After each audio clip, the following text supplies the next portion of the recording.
السلام عليكم ورحمة الله وبركاته. توضيح بس علشان موضوع التذاكر.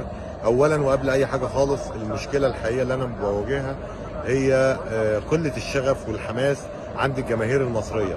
تخيلوا إن أقل عدد مبيعات لتذاكر البطولة العرب كلها في البطولة العربية هي تذاكر المصريين، وده حاجة مش مقبولة أبدا للجماهير المصرية.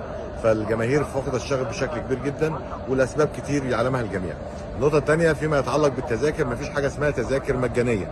التذاكر هي كل اتحاد له 5% من سعه الاستاد لكل مباراه، والاتحاد عليه ان هو يشتري التذاكر دي ويوزعها بقى على الجماهير بتاعته مجانا او يبيعها لهم وات ايفر. الاتحاد المصري عندنا بعد التواصل من خلال الكابتن احمد حسن، طبعا هو اللي قدر يوصل لي الموضوع. الاتحاد المصري قرر انه مش هيشتري ال 5% بتاعته، ولكن برضو من خلال الكابتن احمد حسن وسيط بيني وبين الاتحاد، انه الاتحاد ما عندوش مانع انه يفوضني انا عند اللجنه المنظمه انه اخد التذاكر، انا ادفع ثمنها واخد التذاكر واوزعها على الجماهير.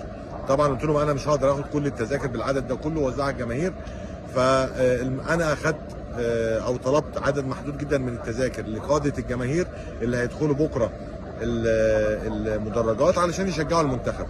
وبالفعل الكابتن احمد مع المدير الاداري للاتحاد مشكورين بعتوا ايميل للجنه المنظمه انه فوضوني ان انا اخد العدد اللي انا طلبته ودفعت ثمنه واخدت التذاكر، وبدانا دلوقتي نوزعها على مجموعه القاده اللي هيحضروا المدرج. لكن الاتحاد المصري قرر يريح دماغه خالص من القصه دي، وقرر انه ما يشتريش ال 5% خالص المخصصه ليه. بقى لا فكره بقى انه كان هيعملها، هيتصرف فيها ازاي؟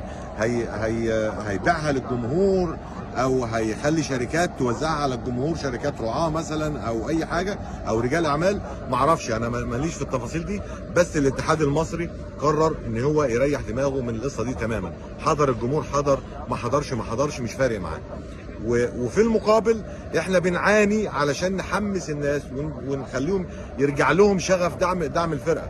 ومش عايز اسمع نغمه الفريق الثاني، مفيش حاجه عندنا اسمها فريق ثاني وفريق اول. طالما الفرقه بتمثل مصر يبقى لازم الكل في كل المستويات، سواء كان على المستوى الجماهيري او على المستوى الرسمي او حتى على المستوى الاعلامي. يا جماعه لازم الكل يدعم المنتخب الوطني. بكره اول مباراه، وما عنديش يقين قد ايه بالظبط اللي هيحضر من الجماهير المصريه، لكن اتمنى الشغف يزيد. وما قدرناش نحضر بعدد كبير